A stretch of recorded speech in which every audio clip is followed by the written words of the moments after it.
கர்த்தருக்கு ஸ்தோத்திரம். சங்கீதம் 141. கர்த்தாவே, உம்மை நோக்கி கூப்பிடுகிறேன், என்னிடத்திற்கு வர தீவிரியும். நான் உம்மை நோக்கி கூப்பிடுகையில் என் சத்தத்திற்கு செவிகொடும். என் விண்ணப்பம் உமக்கு முன்பாக தூபமாகவும் என் கையெடுப்பு அந்திப்பலியாகவும் இருக்க கடவது. கர்த்தாவே, என் வாய்க்கு காவல் வையும், என் உதடுகளின் வாசலை காத்துக்கொள்ளும். அக்கிரமஞ்செய்கிற மனுஷரோடே ஆகாமிய கிரியைகளை நடப்பிக்கும்படி என் இருதயத்தை துன்மார்க்கத்திற்கு இணங்க ஒட்டாதேயும்.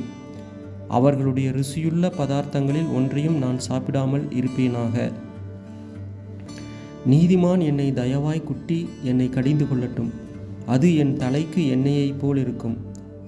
என் தலை அதை அள்ளத் தட்டுவதில்லை. அவர்கள் இக்கட்டுகளில் நான் இன்னும் ஜெபம் பண்ணுவேன். அவர்களுடைய நியாயாதிபதிகள் கண்மலை சார்புகளிலிருந்து தள்ளுண்டு போகிற போது என் வார்த்தைகள் இன்பமானவைகளென்று கேட்பார்கள். பூமியின் மேல் ஒருவன் மரத்தை வெட்டி பிளக்கிறது போல எங்கள் எலும்புகள் பாதாள வாய்க்கு நேராய் சிதறடிக்கப்பட்டிருக்கிறது. ஆனாலும் ஆண்டவராகிய கர்த்தாவே, என் கண்கள் உம்மை நோக்கி இருக்கிறது. உம்மை நம்பியிருக்கிறேன். என் ஆத்துமாவை வெறுமையாக விடாதேயும். அவர்கள் எனக்கு வைத்த கண்ணியின் சிக்குகளுக்கும் அக்கிரமக்காரரின் சுருக்குகளுக்கும் என்னை விலக்கி ரட்சியும். துன்மார்க்கர் தங்கள் வலைகளில் அகப்படுவார்களாக. நானோ அதற்கு தப்பி கடந்து போவேன்.